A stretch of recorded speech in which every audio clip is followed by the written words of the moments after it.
Welcome to this very special edition of the KAJ Masterclass Live, the show which ensures that you profit from your time spent here with experts, either through their industry insights, information, or simply learning from them. And today we have with us Carine Van E. She's a visual artist and the author of Is It Me? The Hidden System Behind Toxic Relationships. So we learn from her how recognizing these toxic patterns can transform shame into clarity, while leaving can sometimes feel harder than staying, and what real self care looks like after emotional abuse. Welcome to the show, Karin. Thank you very much, Jai. Delighted to be here, actually. You are welcome. Welcome to the show. Welcome to India in this online form, Karin. And I'm sure not just in India, but a lot of people across the globe will benefit from what we are going to talk right now. We'll talk about toxic relationships, we'll talk about emotional abuse, and we'll also talk about healing. But before this, let's talk a bit about your journey, your background, so that the audience knows who they are listening to. Okay, so my name is Karen. I'm a Belgian artist living in Norway, and I'm absolutely passionate about finding ways to make the hidden system behind toxic relationships visible. And I do that through my art as an artist, through the talkings that I do, and via the book. I'm from Belgium. I moved to Norway for 3 years, like 3 years ago. Yeah. Absolutely, absolutely, Karin. So I want to understand, what is it that you are trying to tell the world with what you are saying, with what you are doing?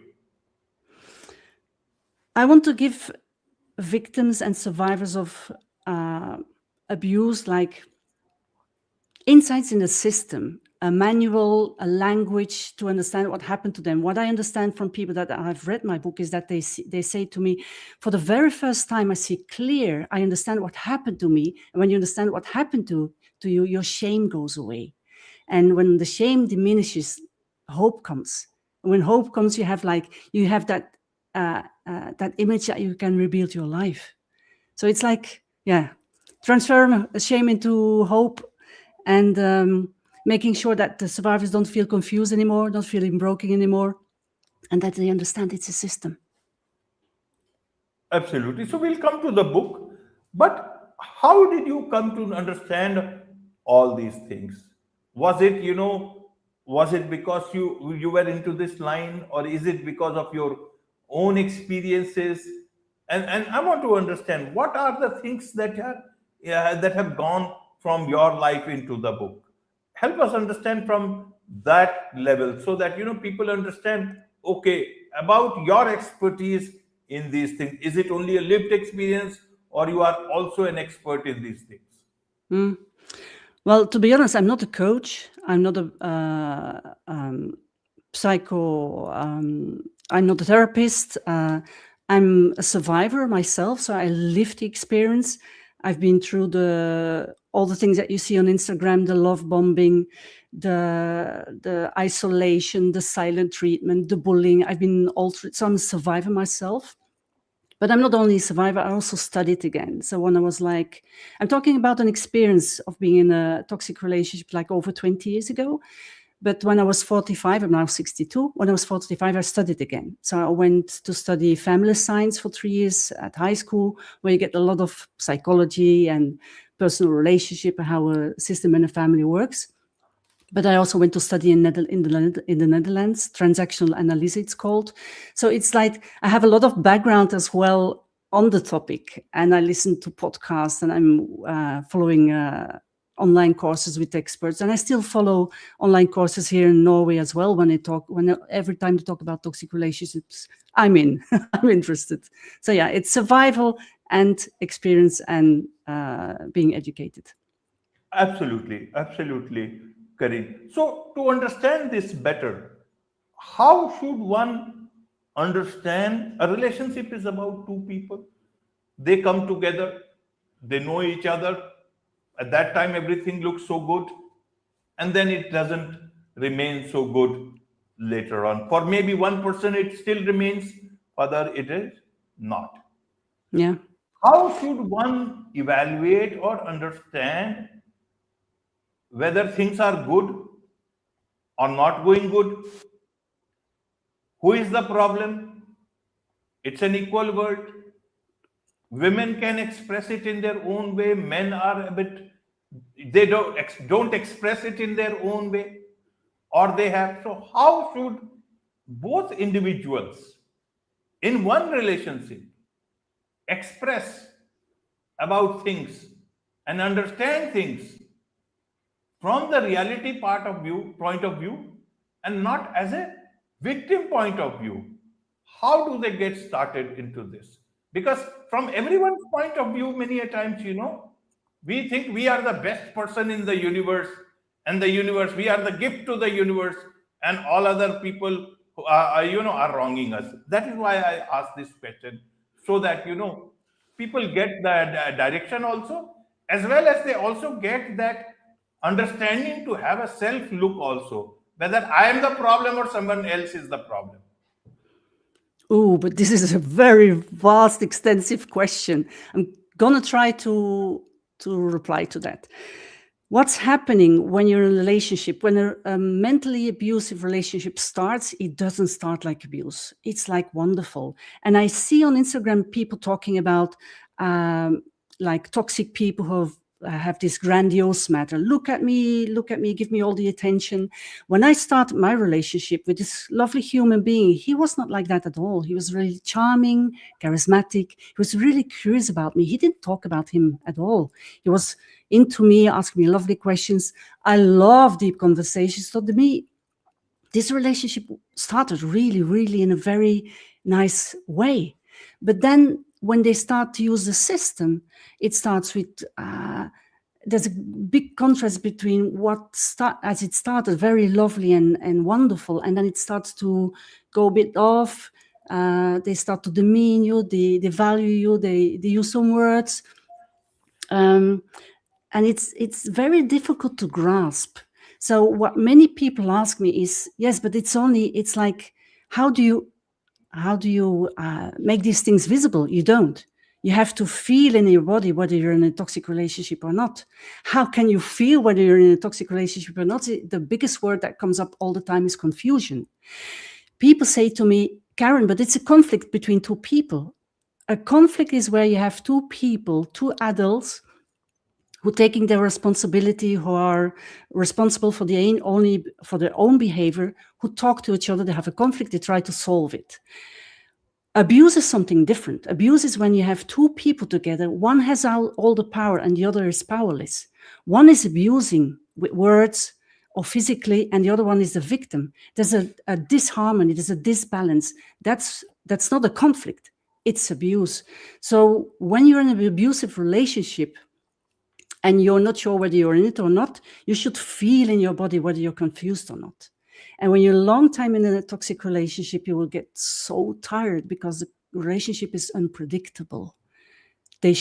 Sometimes they show up lovely, sometimes they show up abusive. They throw out words at you, they blame you, they give you the silent treatment and don't talk to you for days. So this the whole system being used on you. And it's so if you feel like I'm confused, go and talk to somebody, not family and friends, because what happens with family and friends is they see the outside of the toxic person, and he's most of the times charming and loving and inspiring and a community work and somebody who's there for the other people.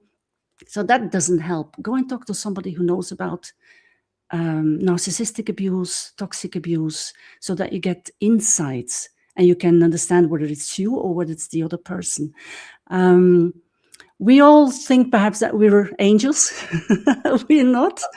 But if you feel like talked down to, if you feel like people are coming at you and you have the feeling that you're not good enough anymore, then you don't think that you have all the answers and there's nothing wrong with you. That's a totally different feeling. I don't know whether that answers your question, but that's it does. Yeah. It does, Carine. It does well. And that is where I want to. Is your book only for women or is it also for men? It's for both. I have readers from both genders, and I have readers really young. I gave a talk here in Norway to 18-year-old people, and they said it was so interesting because it's not only in romance that we end up in toxic relationship where people try to take away your value slowly. They take away your value slowly, but it's also in your job. You can meet a toxic colleague, toxic boss. It can be within your friends that you. I'm sure your listeners, your viewers have already experienced it when you go into a conversation with somebody you know or that you just met or that is in your friendships, and after the conversation you go like, what the heck just happened? It was so confusing. Did he really mean that? Was she actually was she too stressed? What happened? These are very confusing conversations, and when you have these over and over again, that's an alarm bell. Something's wrong. Confusion. Absolutely. So let's understand it from that, especially, relationship between men and women, because that's what generally people talk about personal, though official things also come in, and there that's it. But in terms of, when we talk of love, people express, show love in their own way. Initially, when they are just starting, they are much more expressive. And when things become a bit more stable, then, like on a date, the first date, you will both be dressed in the best way possible because you got to impress. The second date, third date, and then bit by bit, you become much more, confident of the relationship. Even if you are less, spending time on your dress or outlook or whatever it is. That's, I guess, people also look at. That is called, surety about relationship, the stability part, and understanding each other better. But when it's a relationship which is going on, when does, how do people understand what is the difference between love and love bombing, about being silent as a part of, personality, and being given the silent treatment? How does these things start happening? Why do they start happening? How should one start looking at it, either as a man or as a woman? Ooh, that's exactly what my book does, making the invisible system visible. Because when you actually look at when you're in it, it's very difficult to understand whether you're in it or not. It's only because if you know about the different components in the system that you will be able to recognize them. So I would have to talk about the whole system for you to understand how it actually goes gradually. But there's some things I want to highlight. When you just start, and then you have the love bombing phase. So I also see on Instagram, oh, he bought me a car. We've been on an expensive travel. I hadn't those things. He gave me lovely cards, as you do when you start with somebody new. He gave me a little post-it with some lovely phrases on it. So there was nothing exaggerated about it. But what happened afterwards is he knocked on my door and he said, there's something I need to tell you because I really appreciate what we have. And then he started to talk about a sad story. How he grew up in a very difficult environment, difficult situations, how he was bullied at school. And I could feel my whole heart open. I was like, wow, this wonderful human being, he also dares to be vulnerable as a man. And he shares that vulnerable backstory of him with me. It's really wonderful. The moment I feel that you're open your heart and that you're hooked, then we'll start with the next situation. And the next level in the system is isolation. Because when they isolate you, now they have you under control. And many people ask me, but do they close the door? Do they take away the key? Do they tell you? No, they don't. What happened to me is that I would go every fortnight, I'd drive to my parents. And I remember I came back from my parents and he knocked on my door. We weren't living together then. And he said, how did it go? I said, oh, it went okay. He said, it doesn't sound okay. Just tell me. And then explained I had an argument with my father and I was sad about it. He said, oh my God, I'm so sorry to hear this. Doesn't your parents or doesn't your dad understand that you're just trying to give them love, to show them love, to support them because they're getting older. I said, exactly. Don't they? He said, I'm so sorry to hear this. And it looks like we haven't been together for so long, but it looks like I understand you better than your parents. What happens in that moment is like manipulation. And what it also happens is that you start to support more and to lean more on them than on your parents. That's isolation. And they will do that with friends as well. And it's not open. It's like manipulative. It's subtle, and it's very difficult to really get the grasp of it. But isolation is one of the things that will happen. They will isolate you from friends and family, and will make sure that whenever you have like a movie night out with your girls, because you love that once in a while, they will make sure that they will book a restaurant with you on that night so that you can't go. So it's all hidden. It's not visible. So that makes it very challenging, actually. Of course. What would be the ideal answer in such a case if it's a man? Ideal answer, how can you explain? Suppose if somebody comes and shares something, and the person is trying to understand things from their point of view and say things that is also nice to you, because it is like, I'm listening to you, I understand you, I hear you, I am with you on this. Absolutely. Is that right or is that wrong? When does this right become wrong? The right becomes wrong when you see that there's a whole system being activated. If you isolate, like you point out, if you isolate only the isolation or the silent treatment, people don't talk to you, or the fact that I remember he came in one day, he said, "Oh my God, I thought you were tidy, and look at this." And I went like, "What?" And he said, "You can't even take a joke." It's all subtle things. It's the whole system that starts to play out. The one thing, the isolation, the one phrase that he confirms that he's with you on the thing with my parents, isn't that phrase alone is not a highlight. It's not a red flag. The whole system is. And that's why I think the manual, my book, is so important, because you understand while you read through it, because I have these stories and then I explain what happened with naming the behavior. When you see the whole picture, you will understand that it's a system and it's not love. But if you see like the phrases and the isolated situation, it's very difficult. So that's why it stays so hidden for so many people. It stayed hidden for me it took me a long time to understand the hidden system behind toxic relationships.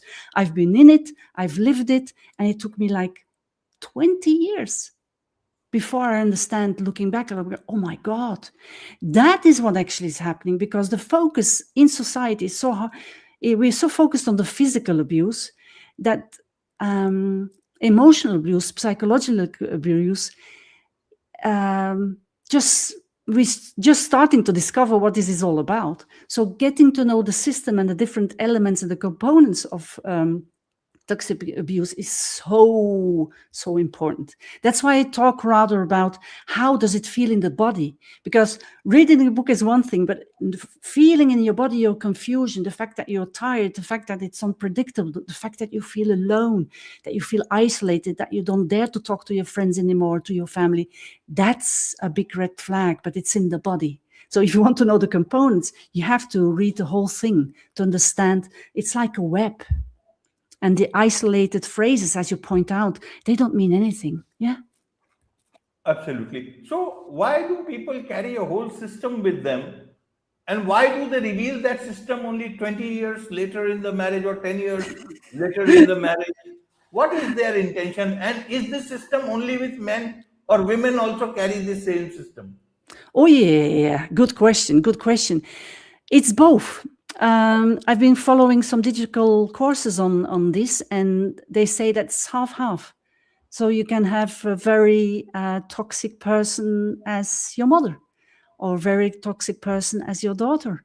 You could have a narcissistic friend, which is both or men or female. There's no gender related. Although they say that physical abuse is more done by men, but when we talk about mental abuse, it seems the latest research is 50-50. When you talk why they use the system, then you're talking about the toxic person. And I'm so sorry to say, I'm not an expert on narcissistic behavior. I follow a lot of the information that's out there, and there are different things that they say. Some say it's because they had a terrible childhood themselves, and they just take that along into their grown-up world.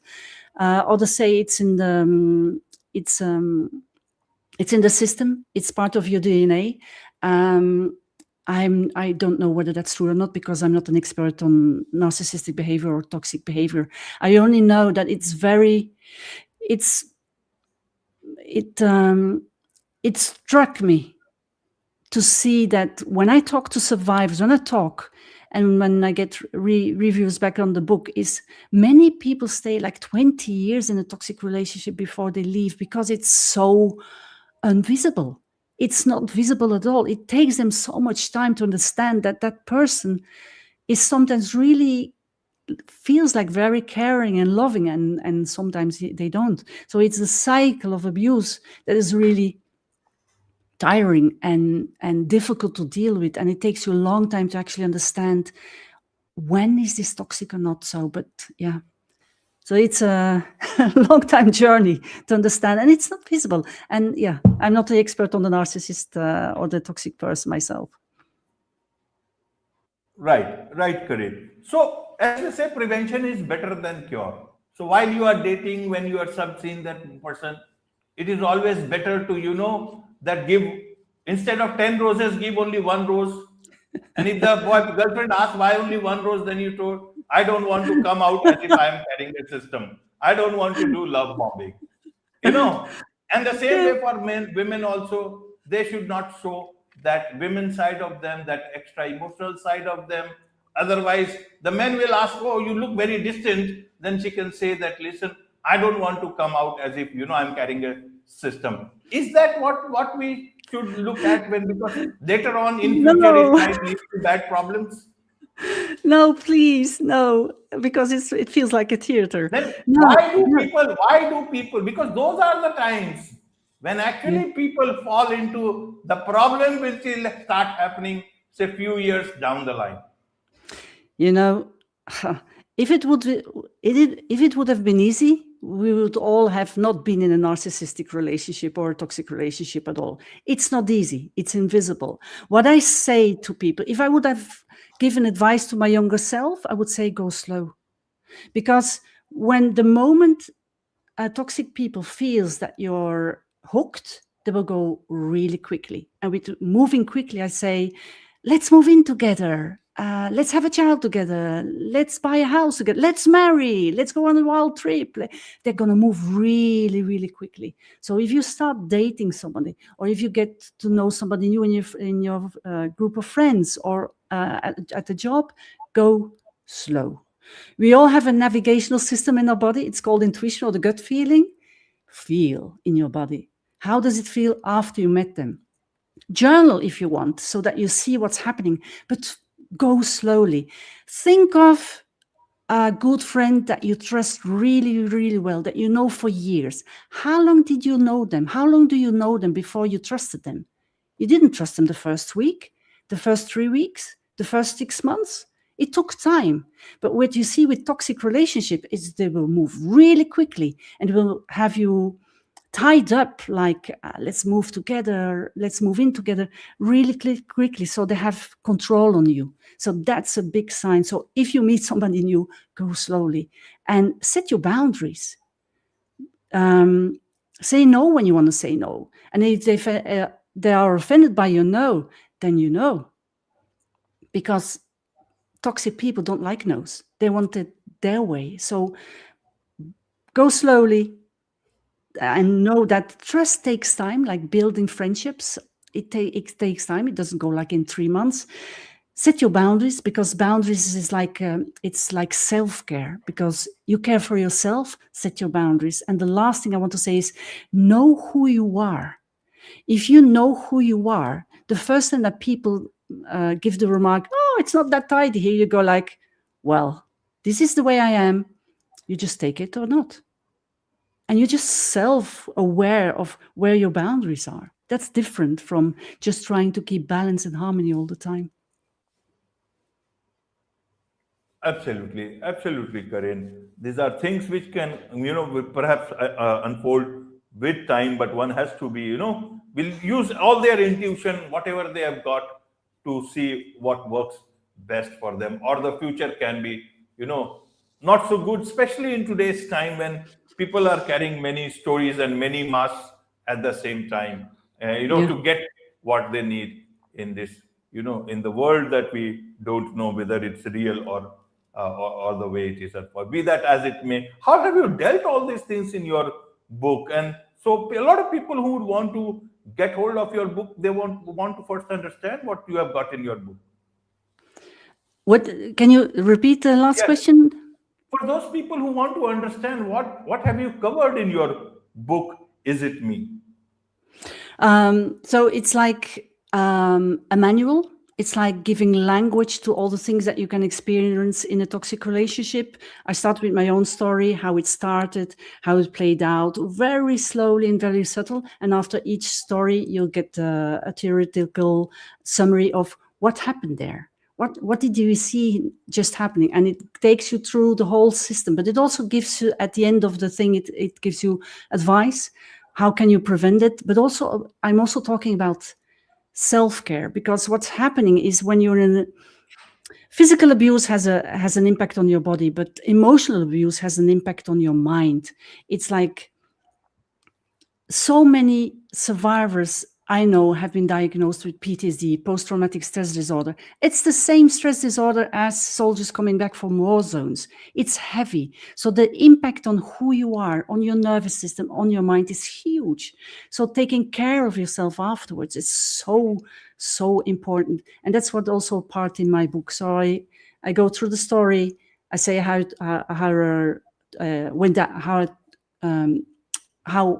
what my way out was and how I took care of myself afterwards, so that you have like language to talk about your own story. Because you talked about the mask just now, and I think that's a very good remark, because when you're in a system with a toxic person at home, you see that person without a mask.